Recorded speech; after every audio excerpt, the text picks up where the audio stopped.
Good evening and welcome. I'm Brian Schiff, flight instructor, airline captain. I've been doing that for 40 years, been instructing for longer than that.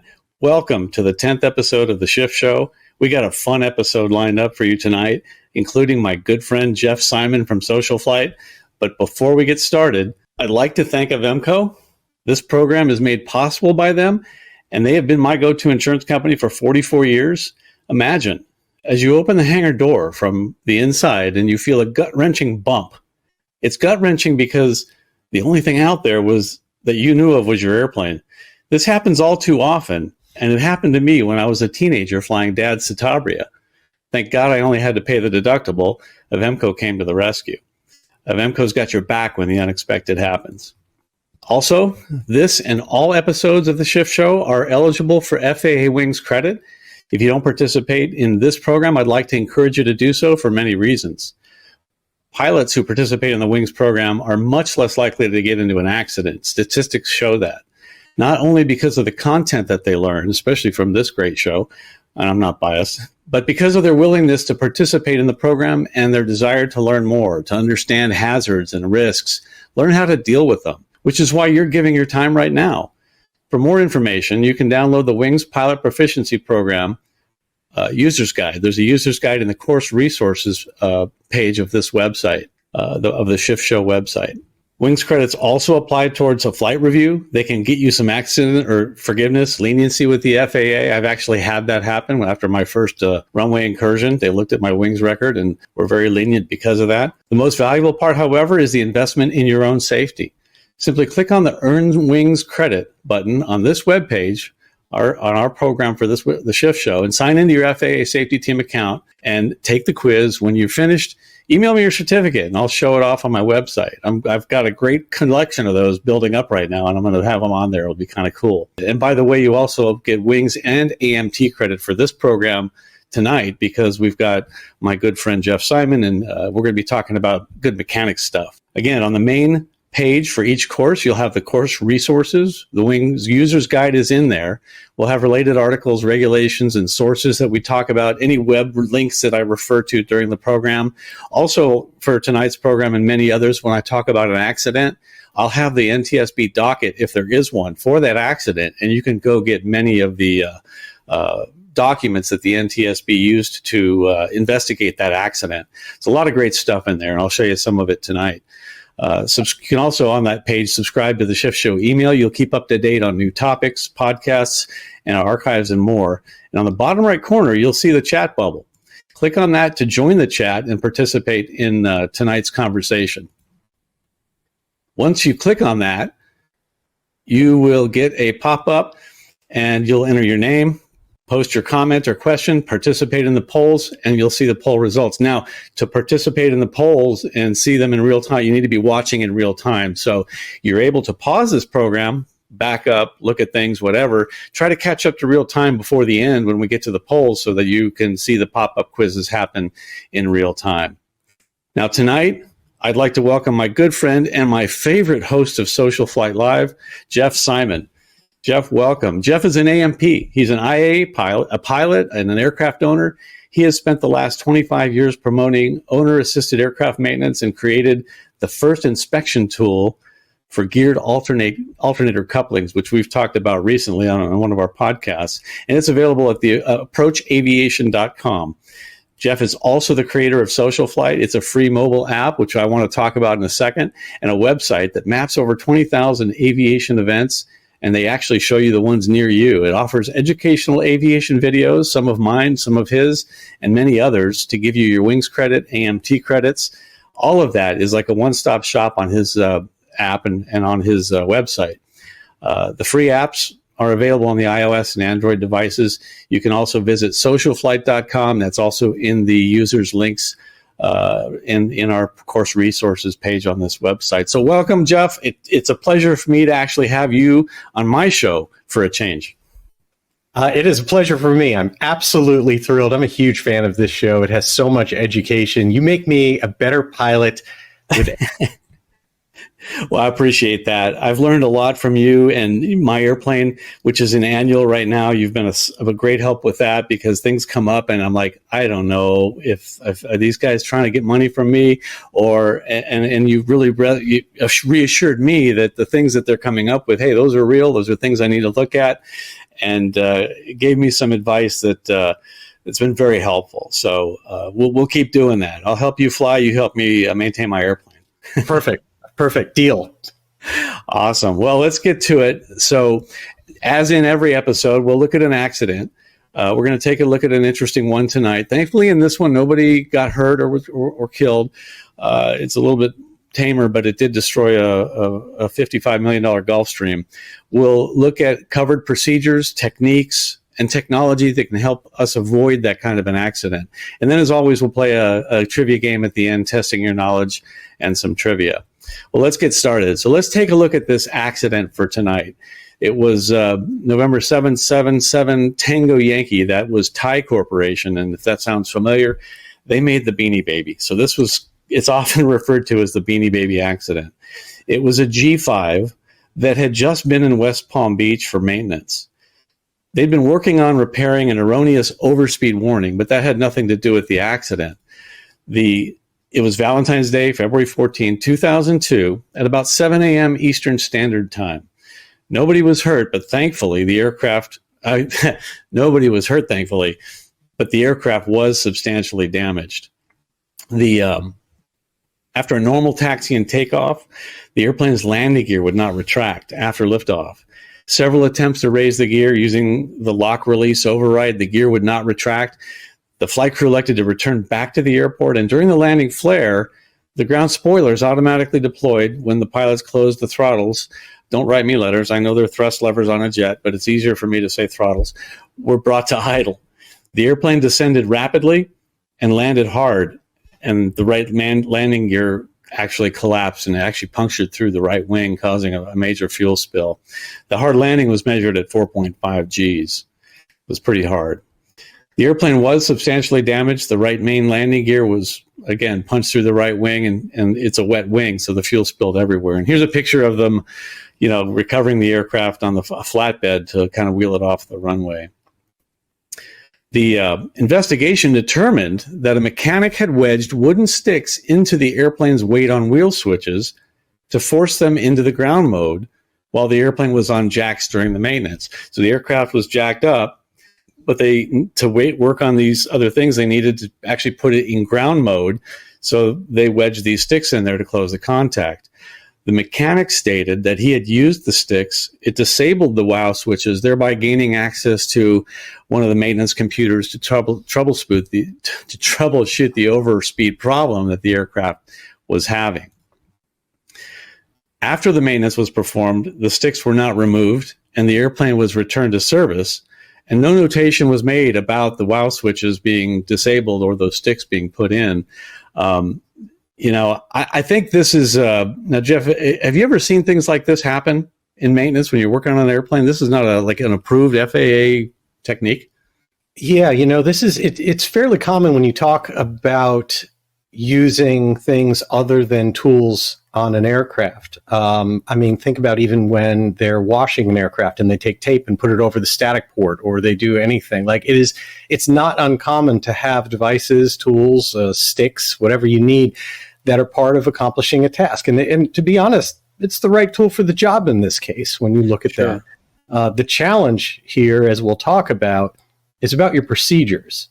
Right. And about how you do things in such a way that anything other than a tool, and including tools that you're using on an aircraft, are properly documented, properly labeled, properly removed, et cetera.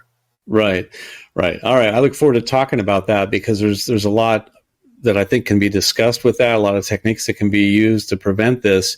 It's easy for a pilot to look at this and go, oh my gosh, that mechanic left these in there. This is the mechanic's fault. Why did he do that? Why did he take them out? And so on. But we share a lot of responsibility, a lot of shared responsibility. And the pre-flight requires the pilots to actually look at those switches. And had that been accomplished, the pilots would have seen that. The post-accident ground testing of the aircraft's cockpit crew alerting system An examination of the flight data recorder showed that the system was functioning properly. It produced a blue message, which is information only. It was WOW fault. WOW meaning weight on wheels. And that system was showing a fault just for information. And then there was an amber WOW fault message. Amber is a little bit more important, more serious. For that, there's a procedure that we need to go look at as a pilot. And then it also produced a red ground spoiler warning message. And we'll explain why that is kind of critical later. But a red message obviously is even more important than an orange one, or amber, which is more important than blue, which is information. And the messages produced were consistent with the flight data recorder and cockpit voice recorder information that the NTSB found. The ground spoilers will deploy when the throttles are closed, when they're brought to idle, and if the spoiler switch is armed. And in this case, that's exactly what happened. And the pilots can see that here, and they can see what mode. You can look at that gray image there. There's 3 Gs across there that show the pilot, okay, the WOW switches are in ground mode. If you're flying and you see 3 Gs there, that tells you exactly what's going on. Now, if there was a fault with it that was sensed, possibly there could have been red X's there.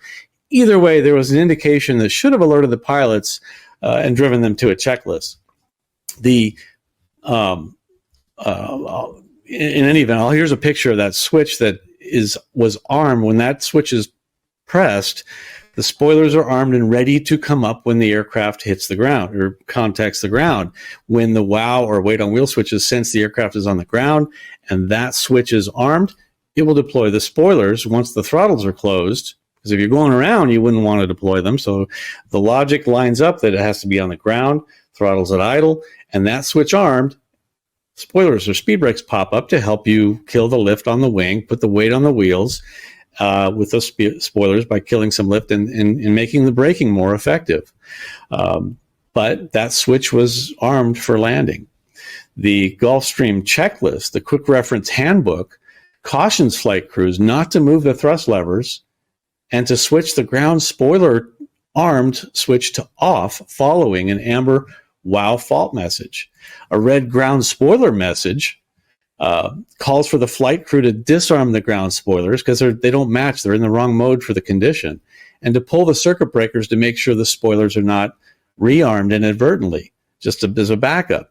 Based on the cockpit voice recorder information, there was no indication that the flight crew followed any checklist procedures contained in the QRH that referenced any WOW faults or ground spoiler faults.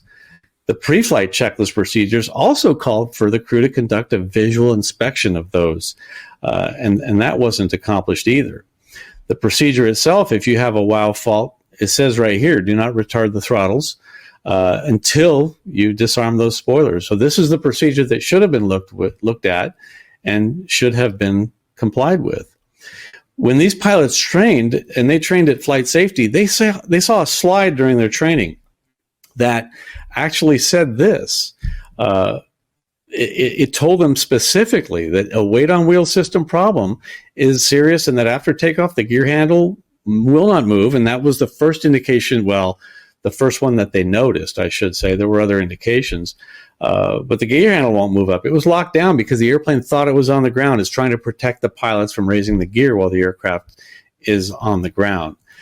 The probable cause of this accident, the NTSB found, was the flight crew's failure to follow pre-flight inspection checklist procedures, which resulted in their failure to detect the wooden sticks in the landing gear weight on wheel switches, and their failure in flight to respond to crew alert messages to disarm the ground spoilers, which deployed when the crew moved during the landing flare, when the crew moved the throttles back to idle. And that caused the aircraft to land hard at that 4.5 Gs.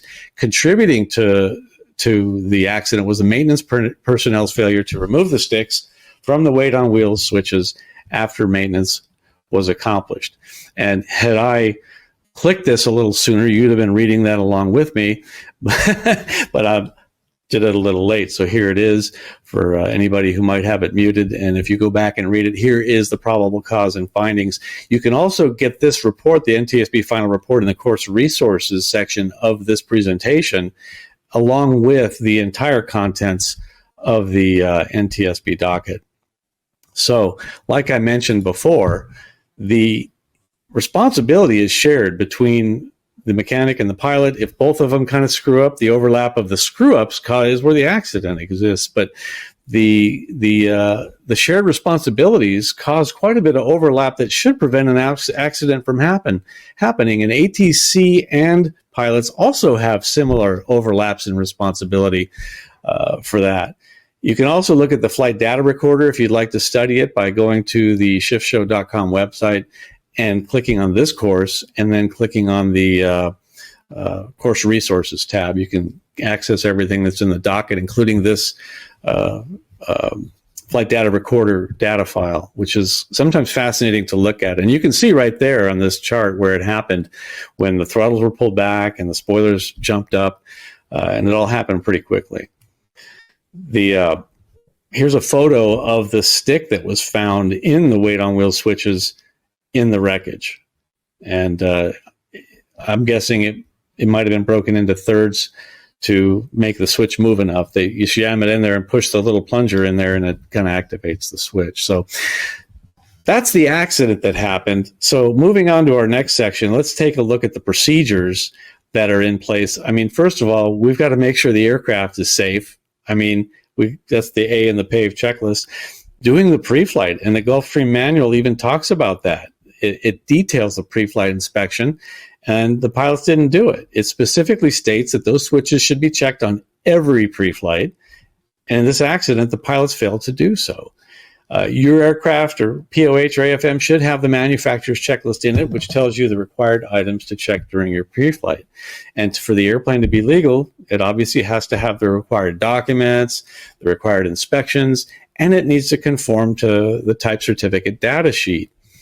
Also, it needs to have the required inspections. If it doesn't have all the required inspections, then something is wrong. It's not considered airworthy. I know, Jeff, now you do these inspections regularly, right? Or most of these. I guess one of them might be a radio station thing. But here's the required maintenance inspections. The airworthiness directives have to be complied with. And so my aircraft's an annual getting all these inspections right now. And this is something, we don't do this with our cars. I mean, do you do this kind of maintenance on your car? No, unfortunately, it'd be kind of nice if you did. Our cars would probably last a little bit longer. I know, it's amazing. It's amazing. And I've often said that pilots who get into accidents are those who get into their airplane like you and I get into our cars, just get in and go. And airplanes, you know, we see a lot of really older airplanes flying, and they last a long time because of this. And when parts go bad, we replace them. When things start corroding, we check it, we replace it. So need to do all that. And I like to look at the type certificate data sheet of my airplane. You can find that on the FAA website. There's a link to that in these course resources as well. I think that you were telling me at one point that one of the things that pilots will do too is they can take the seats out or put them back in depending on the mission that they're flying. Now, when they take the seats out, it doesn't conform, does it? Well, it does conform to the type certificate data sheet. It doesn't apply to its configuration. It is a maintenance item that people have to do. And you know, I think one of the things that you're talking about here that is quite important is this is obviously a chain that causes this accident, any one of these links. And it's interesting. It starts, of course, at the maintenance side here, and it goes all the way through. The NTSB very notably uses maintenance issues most often, I believe, as a contributing factor, which is interesting because people like to think that if something goes wrong with the airplane, that the NTSB is going to say that's the cause of the accident. And yet the reality is that the FAA and the federal regulations view the pilot as being in charge of airworthiness, and therefore they look at what actually happened that caused the accident in the end, which you're pointing to following procedures, et cetera, as that, and maintenance as a contributing factor. But I do think that when we talk about procedures, we can go all the way back to the maintenance shop, because that's where the failure started. That's where this accident chain began. And shops have procedures themselves, and it's very, very important that we all follow that. And some of those procedures include, how do you handle tool management? How do you handle configuration management of the aircraft during maintenance? And that's really important. configuration management of the aircraft, you said? Yeah. So think about when we do maintenance on an aircraft, we are often disassembling things. Mm-hmm. And sometimes we disassemble something and the day ends and we need to know where to pick up when the day begins next.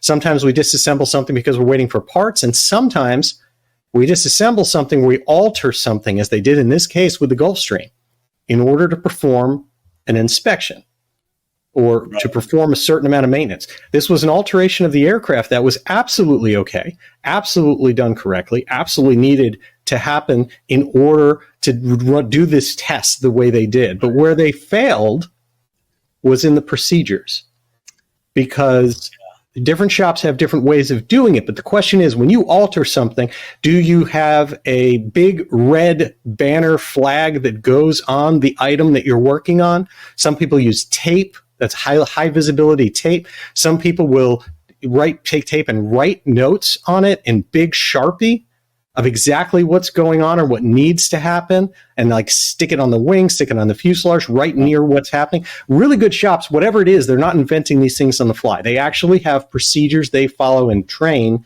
that say, this is what you do. You know, you literally don't pull spark plugs to do a compression check without putting tape or something, whatever your procedure is, on the cowl that says spark plugs are out. Oh. Or magneto is loose, or whatever, something that could be so obvious. Or, as I've seen recently, oil is drained. I've seen that. Someone drained oil from an aircraft in order to go and do the oil change, and they put the filter on, they left for the day. Next person came in, didn't know about it, started the aircraft with no oil. So it's all about procedures. Oh. Yeah, and that makes sense, and those sound good. And as you were saying those, I'm thinking for each one, I can think of a pilot procedure that would catch that. There would be a barrier to stop that error or trap it so that it doesn't become an accident. Mm-hmm. But if a pilot's not doing all the things that they're supposed to do that overlap with maintenance, the one-time maintenance drops the ball and leaves the sticks in. Now the pilot's not doing a pre-flight inspection or a haphazard regard for the procedures, now bites him in the rear end because he doesn't, that error wasn't trapped. He didn't do what needed to be done to back the pilot or the mechanic up on that. We got a regulation 91.7 says you can't operate an airplane that's not airworthy. So it's up to the pilot in command to determine that the aircraft is airworthy, or to determine that it's not, I should say.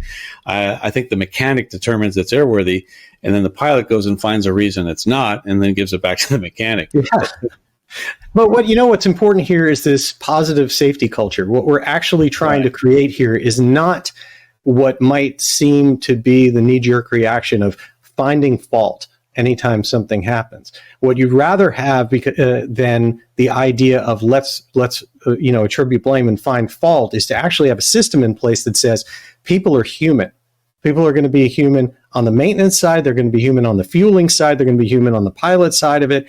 What can we do to have as many checks and balances in this process to try to eliminate the chance that something is created as an issue, as a risk to this flight, and propagate it over and over and over again until it results in an accident? I like that. And I see a lot of that on the airline level, and I think you would expect it there. I mean, if only they made big red tags that said remove before flight.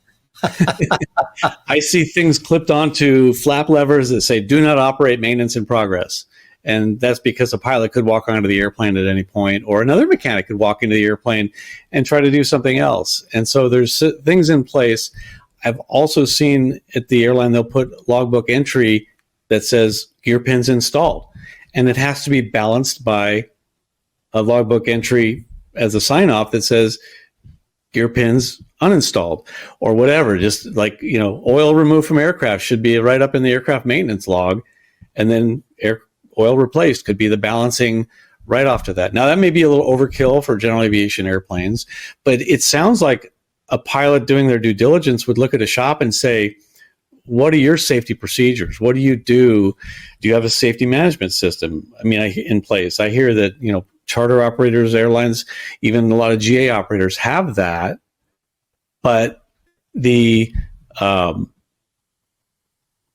I lost my train of thought. I think, Brian, it's one thing to ask about procedures. I think one of the best things we can do with a shop are kind of two things as a mechanic and understanding that. One is to actually observe it, to actually walk around the shop, see other people, see what they're doing on other people's aircraft, make a note to yourself about how they're managing tasks. Because you can see in a second the difference between a shop where everything's documented. Again, I mentioned it earlier. I've seen it before where people have either tape or pieces of paper or signs and they're just writing on everything, what has been done, what hasn't been done. These aren't maintenance logbook items.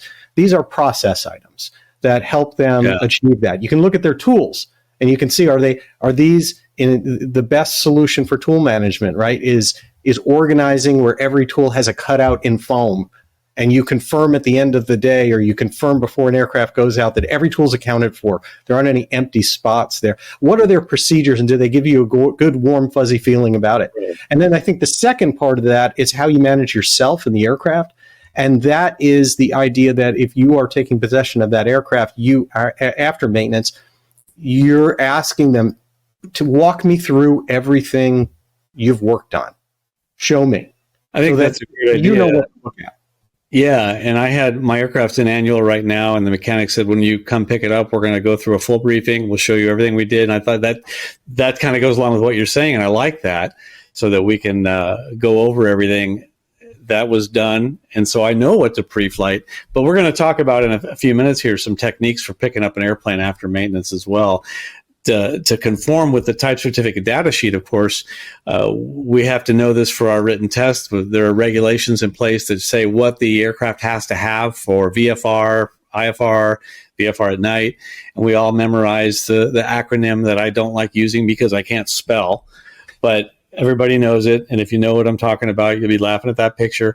But these are the things the airplane needs to have to be airworthy. So all of these things need to work. And there's a regulation that says if anything happens, the aircraft becomes unairworthy during a flight, you're supposed to discontinue that flight. Remember that little foot stomper. So as we progress through this, that's the training, the procedures. Those are the regs that are in place to make the airplane has to be airworthy, and it's up to the pilot and the mechanic share that role to make sure it is airworthy. The training involved gets a little bit wishy-washy on the techniques that we try to teach. What I like to teach is that were any barriers knocked down during this accident? We have policies, and we have checklists, automation, external resources. We have a lot of things and to keep us from having to use our knowledge and skill to make up for what broke. We can try to stop it, have a barrier up before we have to try to land an airplane at the last minute when it's sinking, 2,000 feet a minute. So these are all things that I've taught before, and I'll repeat the slide that I've shared that I've made. I said we should stay inside the envelope that's created by the AIM, the regs, the AFM, advisory circulars, even your insurance requirements might have some kind of boundary for you. And in this accident, I mean, they had some procedures. They had an AFM procedures that they didn't follow. And also FAA and advisory circulars tell pilots that they should pre-flight an airplane. They didn't do that. I'm not quite sure, and I can't relate to, even like the Dale Snodgrass accident. You remember that? I can't understand flying an airplane without checking the flight controls and putting them through their full range of motion, or being in that much of a hurry that you're just going to disregard all that. Truly, that's how I get into a car and drive it. So stay in the envelope. In this accident, they overlooked several things. The maintenance procedures overlooked, and that was, like you said, that was the first chain. The exterior inspection on 2 different landing gear weren't looked at. The interior pre-flight, there were circuit breakers out, and they missed that until they looked back after they crash landed on the runway. They looked back and saw these circuit breakers out. The after start checklist calls for a flight control check that would have caught this. The taxi before takeoff checklist, they had trouble getting their V-speeds boxed, which means something wasn't right. Those things happen on a Gulfstream when everything else is lined up and perfect. So these are all red flags that should stop. After takeoff, they got the wow fail message, and then the gear didn't retract. And that's the first one that they recognized, was that the gear didn't come up, or at least the first one they acknowledged and did something about. But did they? All they did was want to get back on the ground. There's an abnormal gear checklist that would have driven them to the wow thing and disarmed the spoilers. And there's also the wow fail checklist from the wow failure. So all these things were overlooked. I don't know how many red flags. Overlooking one is bad, but to overlook all these things, wow, no pun intended. That's not good. It's taking shortcuts for what? In what interest? The first officer wanted to extend the downwind. He said, "You want me to get along downwind?" And obviously to give them time to research or do checklists. And the captain said, and you can see in the voice recorder transcript, the captain said, "No, just make sure I'm cleared to land. I'm turning in and I'm landing," before any procedures were even done. And this airplane was going from West Palm Beach to back up to Teterboro. So it had hours of fuel on board. Instead, the flight was 8 minutes long. But they had plenty of fuel to burn to research this problem. And I don't understand what the hurry was. There's nothing that had to be done that quickly. So on the maintenance side, I can see where mechanics might be compelled, hey, you want it when? I mean, you ever see that happen in the shop where the mechanics? No, that absolutely never happens. I did want to ask you one question about that, though, because I almost wonder, so you brought it up towards the end, is cockpit resource or crew resource management part of that? The idea that the first officer had one idea of what to do, and I'm guessing, only speculating, that based on that communication that occurred, I don't think that individual necessarily agreed with what the captain was doing. I got that impression from reading the transcript of the voice recorder, which I was going to go through tonight. In fact, I was going to ask you if you wanted to be the first officer and I'd be the captain and we'd go through it.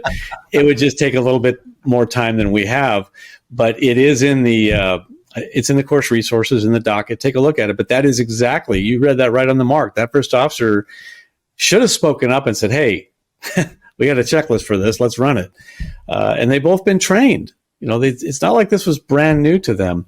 You know, I get a list of crew failure. The crew failed to follow normal procedures. The crew failed to heed warnings that were clearly visible and obvious. The crew failed to concentrate on resolving their problem. They were concentrating on getting on the ground right now. The crew failed to use and carefully abide by checklists. Those are a big barrier for us. Those checklists are written for a reason, and they're great. Never be ashamed to read and do a checklist. If you have an emergency, man, get those out. That's usually when we get tunnel vision, and we should read a checklist. Now, do mechanics use checklists? Everybody. We actually do in some ways. It depends on what the procedure is, but the best shops actually do have maintenance checklists for when they're doing something, and they're important to follow. And they have to be things that you actually can document, that have check boxes on them. I know when you do an annual inspection, I can tell you when I do an annual inspection, all of those tasks have check boxes. All of those tasks have notes next to every single task you do. And the best mechanic will actually break those down into steps that need to be done and make sure each step gets done as well. So is that the role of the IA maybe to come along afterwards and look and make sure all that was done? Or should two mechanics be overseeing or have someone back you up on all those things that you're doing?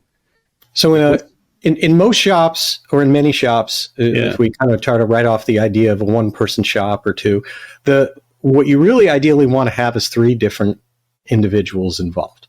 You want to have someone doing maintenance tasks, and that can be an AMP or it can be someone supervised by an AMP. And then the inspection itself on an aircraft, when you're talking about an annual, let's say, that can only be done by someone with an inspection authorization, an AMP with an IA certification like myself. And it's really important not to mix those two things. That should be an inspection. That is literally an inspection and not maintenance. And in order for that to happen, that means a lot of things are taken apart. That's when covers are open, interiors out, all these other things. The aircraft's not in an airworthy condition per se at that moment. That's the inspection of it. And then you have the reassembly that takes place, which could be the IA, could be the individual who's doing it. But in the best possible case, you have someone coming by afterwards that's independent and doing that complete inspection. Now, you could say that's the IA. They're signing the airworthiness of the aircraft. They're signing the end of an annual, let's say. But we're talking about maintenance in this case that wasn't annual. And so it really goes to the process itself. Mm-hmm. And that process should be someone does maintenance, someone else inspects their work, no matter what it is. And it doesn't actually matter what their certification is. It matters what their experience is. Now, does that Is that a technique that shops can use, or is it a requirement somewhere that one oversee or one look at after the final assembly, someone else lays eyes on it? Is that a procedure, or is that a technique that shops use that's really good?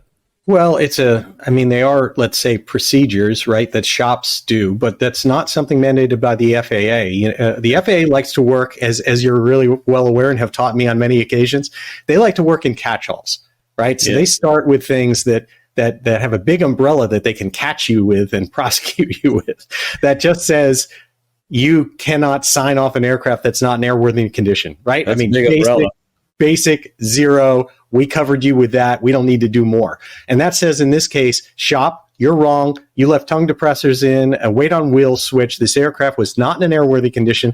When you signed it off, wash your hands of it, FAA. You've broken a regulation.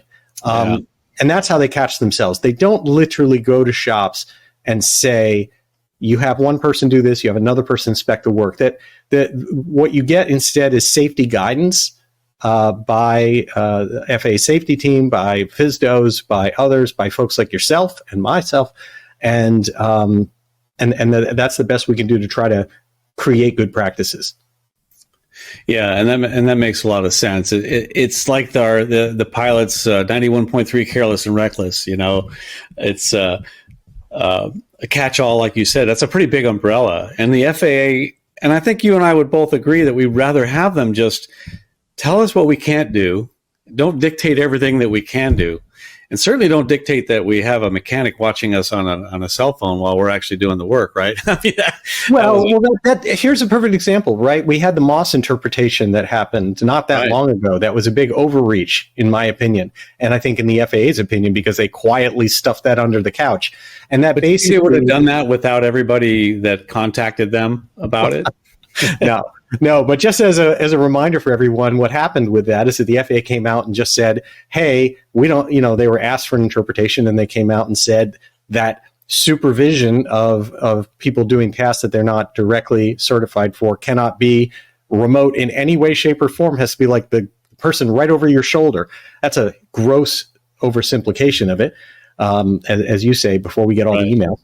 But the reality is that there's room for this in every way possible, right? You want to be able to call someone if they have more experience. You want to be able to have someone and put them on FaceTime and say, what do you think? Like, we want to do the best things possible. We just want to have really good procedures in place for safety.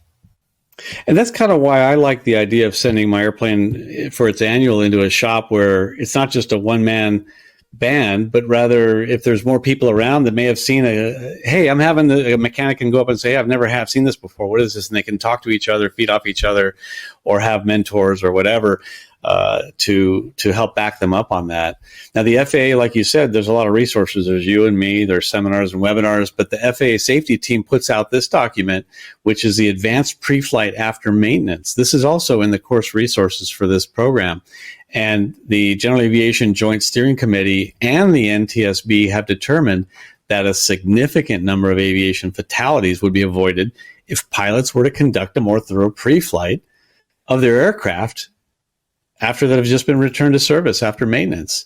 In-flight emergencies have been the direct result of maintenance personnel who have serviced or installed systems incorrectly. Like we talk about, like ailerons getting put in backwards. You laugh at that. You do a flight control. Don't just see that they move, but make sure they move the right way.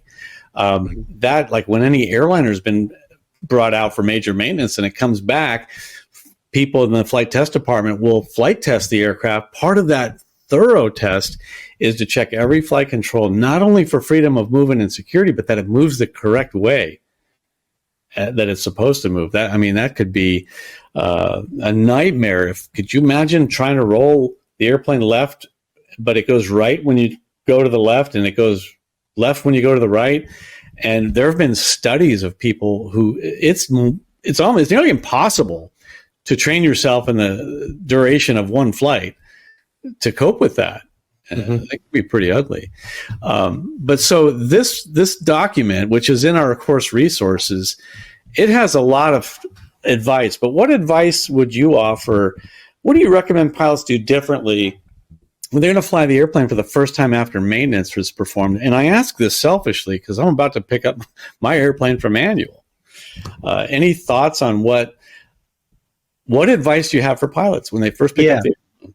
Well, for me, it always starts with understanding what was done to the aircraft. That's the most important thing. You've got to communicate and truly understand as a pilot what was touched here, what was opened up, what was looked at, what was worked on, because that tells you quite a bit about where at least you need to make sure you put a little extra added, attention when you go through that. And that gives you an opportunity when you go in there to look in ways that you wouldn't necessarily look to make sure of. You want to remember that think of it as someone else has just flown your aircraft. Someone else has put your aircraft away. You don't know, in a way, what's been done. So it's really important to do that and then take a look at what's going on in that regard. But the second part of that is what's been done to the aircraft. How has the aircraft itself changed? Because that's extremely important. I think the kind of prototypical case that you're referring to or that you're thinking, a lot of people might be thinking of when we think of an aircraft comes out of maintenance and an accident ensues that the pilot didn't catch something. We think a mistake was made during maintenance, and that's quite true that can happen. It's also true that changes and alterations are made to the aircraft at that time, where a new ignition system is added, new avionics are added to the aircraft, a different propeller is added to the aircraft. Whatever it is, or this aircraft's been modified as people are asking for new things. And it's too often, I think, that it's that first flight where someone's learning about all these things and learning how they work or what's normal or what's abnormal. And that is part of what contributes to accidents as well, directly after maintenance. So maybe considering that first flight after maintenance to be a test flight, whether you call it that or not, consider it a test flight.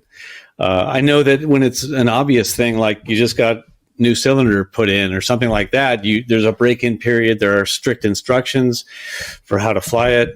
I mean, I would do some techniques like climb high and stay over the airport. Always be in gliding distance. Absolutely. It sounds overkill, but I like my life. I like to have backups. And this is a time when the odds of something happening are greater. So I think it's important to treat it like, okay, something could fail, and be a little bit paranoid about that. This may be kind of viewing it a little more if you want to use paranoid or something, but I really do find it helpful. I look at this, I've got a Mustang behind me here that I'm building here. You're aware of that, right? Done yet? What's that? Is it done yet? No. The first time that this is going to take flight is going to be a situation where we don't know how it's going to fly, right? We believe we know, but it's going to be the first experience of what really happens. Yeah. And I think it's important to have a certain degree of viewing that, the same attitude when you take your aircraft out of major maintenance. Because what if you've changed a control surface, right? You've got hanger rash. They found corrosion. We put another, we're swapped out. I've heard this all the time. Oh, we put a new elevator on. We changed out the aileron. Now, before you noted a very kind of extreme case. We reversed the controls. It's going to, be opposite. But let's not think about it that way. Let's think about it as something as simple as rigging. We put it on and we rigged the aircraft per the manual. How have you been flying this aircraft for the last 10 years? Has it been rigged per the manual? Or are you used to taking off and holding left elevator or left aileron and rotating with this much elevator, and all of a sudden your plane flies different on rotation? And it turns, and what if in that case it's not a maintenance issue? What if in that case is they finally made your aircraft right?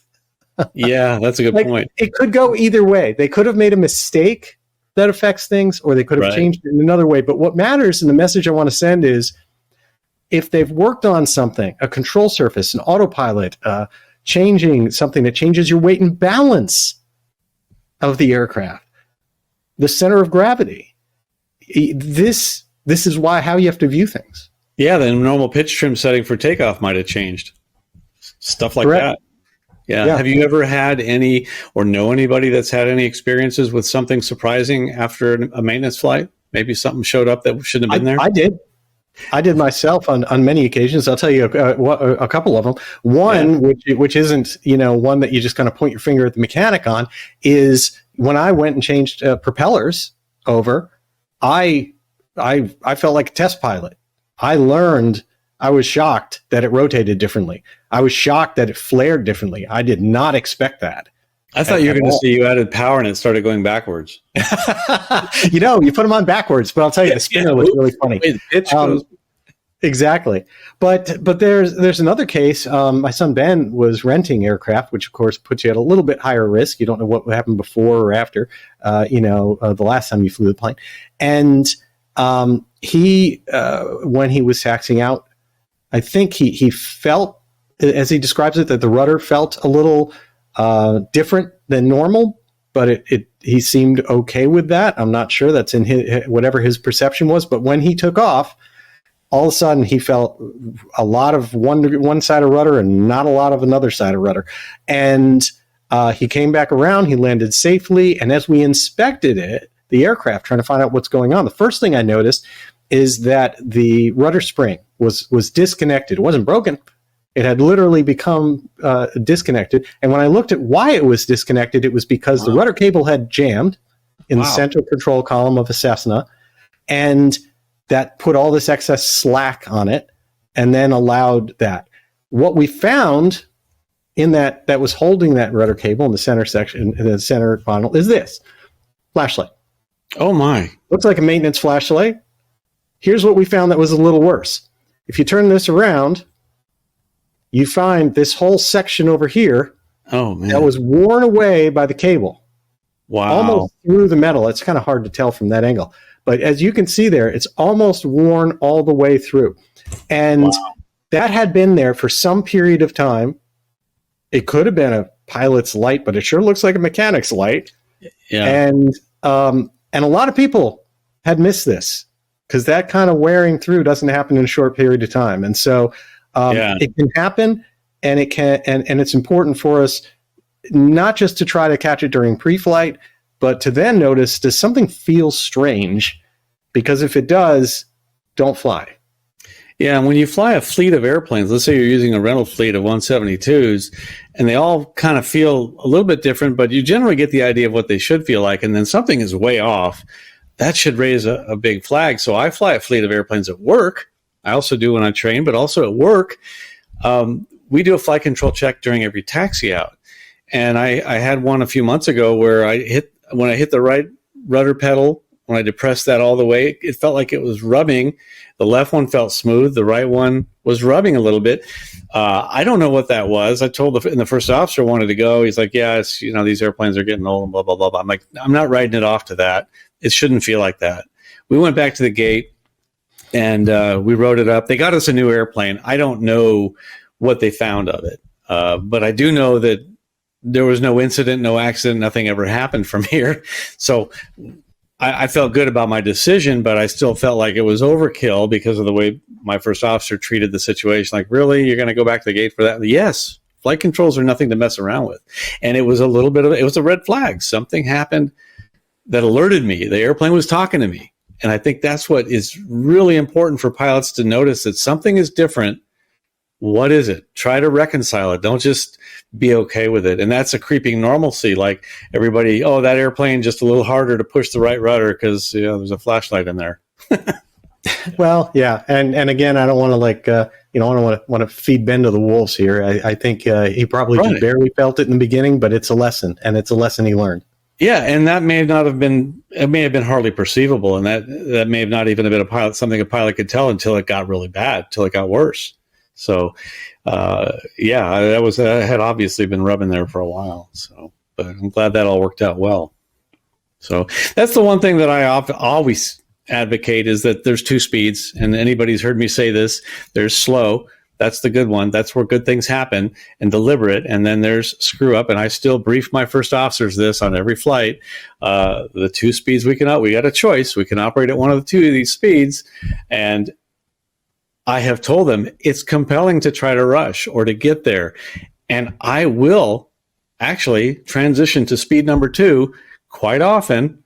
Probably seen me do it talking in this monologue sometimes, and I lose my breath. But I brief them, hey, slow me down when that happens. So if you're a flight instructor and you see a student rushing, slow them down, rein them in. If you're a student and you see your instructor doing that, slow them down. There's no reason to be rushing. And when you're operating at a fast speed, you often don't save any time. And even more often, you're going to have a problem. So that's why I always say that. 2 speeds are very important. Choose the correct one. Lastly, we want to look at, is there any technology in place to help us prevent this kind of an accident, like an accident of something wrong with the airplane when the airplane comes out of maintenance? What technology can be employed for the first flight after maintenance? Are there things, or what can the shop do? Are there things in place for that?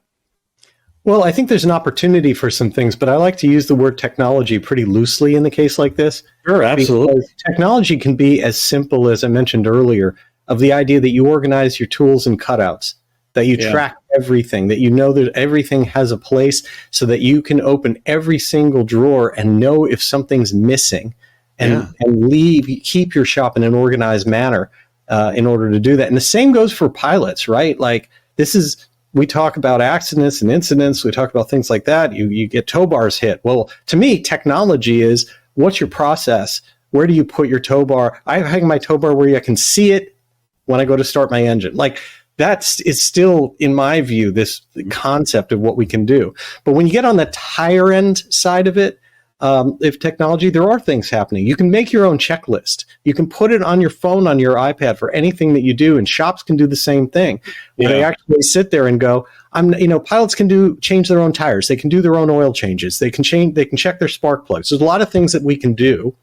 Should you be doing it without a checklist? Can you automate that checklist and have it be something that you punch all the buttons on? Yeah, because you don't want to be the guy that forgets to safety wire it because someone came over and started talking with you and asking you what kind of oil you use, Phillips. That's the thing, right? Right. And in this accident, technology was trying to help the pilots. They had warnings pop up on their screen. They had the technology of the landing gear lever locks itself when the airplane thinks it's on the ground. So when you have, and there are a lot of GA airplanes the same way. You wouldn't want to try that lock when you're pre-flighting an airplane on the ground, right? But certainly if the gear doesn't come up, try to figure out why. What's the answer to that? Why? Try to reconcile it. Why is that happening? Technology was trying to tell these pilots in many different ways, so they should have allowed it to happen. But I like the idea of, and I agree with, that technology is expanded out into a process, like seeing that all the tools are in place to see that maybe, are there any ways to, the worst thing for us is like a wrench in the fan blade for a jet engine and stuff. There are a lot of tools in there, or when you have surgery, to have a surgeon leave something behind. Like, I know that they do very specific checks of all the instruments now, and even rags, because there have been rags left inside of people after a surgery. Yes. and engine. An engine as well. Yeah. Rags left in engines, tools left. Some kind of inventory, maybe even everything. I don't know, if a spreadsheet where you've got to make a list and then delete the things. You don't want it to be too work intensive or nobody's going to do it. No, you want to have things, though, that just make sense for safety. And so there are things, right? You can put RFID tags that go on your tools in shops that help you track things. There's ways you can track a lot of different things. But I really do hesitate at jumping to that because my experience is, first of all, of course, it's expensive and it applies generally to higher volume, larger shops, bigger aircraft. Right. But more commonly, what I find is that if you're trying to use a lot of high tech to solve a problem for high value items, then the question becomes, what are you doing for all the low tech things? Would that have caught the sticks in the Gulfstream accident? Or is instead a process? Instead, is it, here's what happens, for every rag you pull out of, this, you have to put a rag back in this. And that way you always know where all the rags are in the shop. Now, that doesn't have to be a spreadsheet, tags on rags or something crazy, but you can imagine that if you and I had to come up with something we could really live with in a workshop, in our garage, if we really had to come up with something that ensured that all our regs were accounted for and it didn't slow us down, I'll bet we could do it. I'll bet we could have a stack of used and a stack of new, and they were always at the even height. I mean, there was something we could come up with. So it's just or at the end of the day, sure, there should always be 12 because I always replace them with a new one. I like that idea. But also, I think an alligator clip and a big red flag, I think that is a great technology. That honestly is, and I'd encourage people to do something again that I've seen used really commonly. Go to one of the big box, hardware stores or something like that. Get the fattest, brightest looking painter's tape you can find, like the green frog tape or whatever. Get this neon tape and the biggest Sharpie you can find. And every time you're working on something, put a piece of tape there and make notes of what has left to be done, because that's the important part. What has left to be done that you can then cross off, so that if we had that, man, that wing, the person would have sat there and said, "Wow, switch disabled, sticks," or whatever they wanted to write on it. Yeah. The plane could have been just covered in this, and it's a great organization tool because you can literally. And by the way, everyone loves it. Meaning, like when you go in to look at your plane, imagine you went to go look at the Citabria while it's getting its annual done. And you saw these pieces of tape all over it. They said things like, oil to be filled, oil to whatever, brake disconnected, safety wire such and such. Don't answer phone when Brian calls. Like whatever it is. All the important things.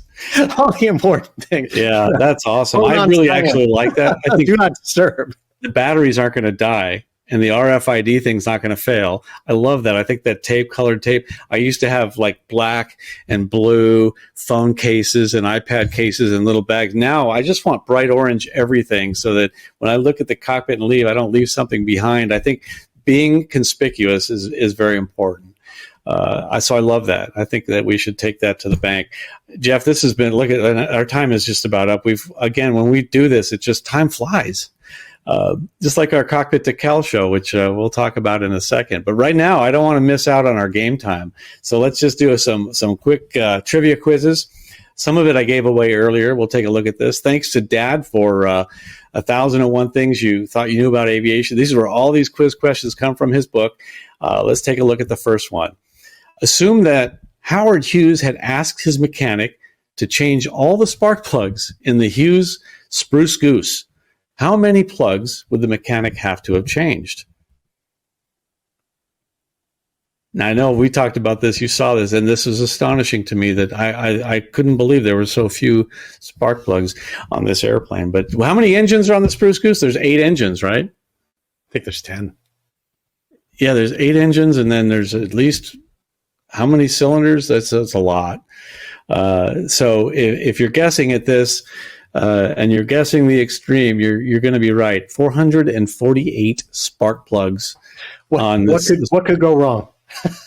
Can you imagine? I got a bad mag. I pull it up into the shop. Can you just check these spark plugs real quick? You know the spark plug rule, right? You drop it, you got to throw it away. It hits the ground, it hits the garbage, right? 448? Yeah, okay. Oh, that would be a costly drop. Yeah, it had 8 Pratt & Whitney R4360 Wasp major engines. Each cylinder had 28. Each engine had 28 cylinders, requiring 56 spark plugs. And those 3,000 horsepower engines, therefore, had a total of 448 spark plugs. That's crazy. Hey, could you just clean my plugs for me? One's fouled. I have no idea which one. Go for it. Yeah. Oh my gosh, I couldn't even imagine. All right. Because of a mechanical problem, a pilot flying a retractable gear airplane has to make a gear up landing. In most cases, the best choice of landing sites would be what? A dirt runway, a foamed hard surface runway, a grass runway, or a hard surface runway that has not been foamed. This is something that I think pilots should give thought to before they're in this situation. So if you fly a retractable gear airplane, you should think about this ahead of time because it's not always the most obvious answer. The first thing I would have thought of, I'm putting it on a grass. But remember, grass isn't necessarily improved. The actual answer, statistically speaking, is that a hard surface runway that has not been foamed, This usually results in minimal aircraft damage and no bodily injury. Statistics have shown that. Softer surfaces can result in part of the aircraft digging in, and foamed or slippery surfaces can cause a loss of directional control. So these conditions will increase the potential for damage and injury. So that's the answer to that one. Just file that one away if you ever got to make a wheels-up landing. And depending on your airplane may vary, your mileage may vary, and it may be different for your aircraft. So generally speaking, that's the answer. I'll tell you, Brian, I've seen this happen more than once, and I also witnessed it in person. I can tell you, yeah, especially gear up. Yeah. Gear up, hard surface. You'd be surprised. You'd flaps up, like the aircraft can be repaired fairly quickly. That's what you want to do. Yeah, I'm glad to hear that. I would not have guessed that. So I'm glad to have that discussion. I'm glad to have seen this question. Just to hang around Dad is to learn something, every time. He's full of these things. He's full of Schiff too. True or false? Propeller brake was used on some airplanes to mechanically arrest the rotation of the propeller following an engine failure. True or false? You ever heard of a propeller brake? I have not, but given, these questions came from your dad, I guarantee that there's an aircraft he knows about, so I'm not going to bet against that. Right, yeah, I wouldn't either. I've heard of rotor brakes. I've heard of it on gyrocopters. Is it like an engine brake where you kind of put it in low gear high? To say that if your dad brought it up, he found some obscure aircraft. It's true. They were used before the popular acceptance of constant speed, full feathering propellers. So to eliminate the drag by windmilling and possibly prevent further engine damage, they had the brakes to pull and stop that prop. So, and I'm guessing your dad's flown it too. He has. Probably several. All right, question number 4. True or false? A VFR pilot is 99 nautical miles from the destination and is passing over an airport, we'll say a suitable airport. A large bug enters the pitot tube and renders the airspeed indicator inoperative. The pilot may continue to the destination. True or false? You can continue if you lose your airspeed indicator. True or false? I've queried my students with this, and I give them this scenario when we're on a cross-country flight, and they say, well, I would just go on to my destination and whatever. I say, well, okay, that's false. You can't just do that. You would be in violation of 91.7b, which says the pilot shall, and I showed it earlier, the pilot shall discontinue a flight when unairworthy mechanical or electrical or structural conditions occur. So the airplane becomes unairworthy. You have to discontinue that flight. Now, if you can argue it's safer, like let's say the runway near you is super short and you're flying a Beach Baron, needs a lot of runway, and the next closest is your destination with a nice long runway, I could argue that that's safer to land on a long runway when I don't have an airspeed indicator, right? So I think just be prepared to justify your decisions when you do something like that. Know the FAR you're busting. So, true or false? Is it legal? It is legal for a pilot to swing an aircraft compass. Now, I know that they have compass rows on airports where we can taxi over there and line up the airplane. What I don't know, is that for the pilot or is that for the mechanic? I know that I can taxi onto a runway and see that I know runway heading, and I look at my compass, which never check it while you're accelerating down the runway because we know that's not going to be accurate, right? When you accelerate, all compasses will turn towards the north slightly. So true or false? Is it legal for a pilot to swing the compass? You want the answer? True. the answer is qualified in this one, and the answer is the pilot can check it. The pilot can't calibrate it. The pilot can't make changes. And there's an entire category of maintenance type tasks, whereas a pilot, you can go and do something. You can go and check the timing on your mags. There's nothing that keeps you from doing that. That's the timing. I wouldn't even know where to begin on that. Okay, well, that's why we don't allow you to change it. Brian. Right? Yeah. But they don't give me shiny things. Check these things, but you can't change them.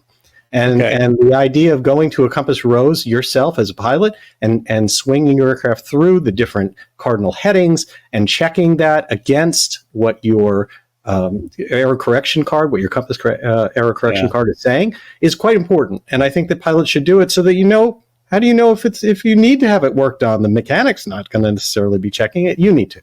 So, yes, you can check it. The FAA does not have a definition of the term swing. They call it a compass calibration. Yeah, so I've heard the term swing, and I always figured that was taking a screwdriver and making the adjustment. I've never done that, as far as you know. No, but you can check it. You cannot make the adjustment. That's good to know. That's good to know. You may not adjust. When you think about it, there's a lot to that. You may not know that, and I'm not going to go through all of it, but I'm just going to say part of the reason the FAA does say certain things can't be done by the owner or operator of the aircraft, they have to be a licensed mechanic, is because there's a lot more to it. Right. There's a lot to that. There's things you do, procedures, what should be on, and the aircraft turned on, things like that, how you take out errors. So there's a lot to it, how you create a compass calibration card, how you document it all. And so, yes, you can check it. No, you can't adjust it. Yeah, like you shouldn't have your iPad sitting up there right next to the magnetic compass when you do it, right? I mean, you ever set your iPad up there and watch it just go? Yeah, no, that's good. I learned that. I would not have ever thought to do it myself, but now I know that I shouldn't do that. My compass was wrong, a little bit off, and I'm actually having that calibrated as we speak as well. So thanks for clearing that up. I didn't know what swing the compass meant. In this case, it just means you can swing it through its headings and check it, not necessarily fix it.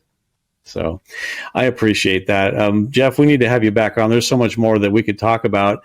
I really thank you so much.